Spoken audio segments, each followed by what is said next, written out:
সূরা ইখলাস একবার, সূরা ফালাক একবার, সূরা নাস একবার পরে হাত একত্রিত করে ফু দিয়ে গা মাসাহ করবেন। এই কাজটা 3 বার করবেন।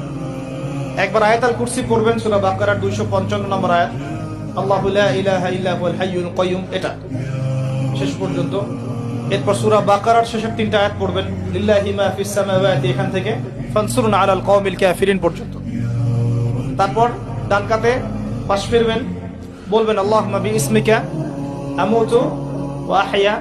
হাত নিবেন, হাতে গুনতে থাকবেন সুবহানাল্লাহ সুবহানাল্লাহ সুবহানাল্লাহ 33 বার, আলহামদুলিল্লাহ আলহামদুলিল্লাহ আলহামদুলিল্লাহ 33 বার, আল্লাহু আকবার আল্লাহু আকবার আল্লাহু আকবার 34 বার।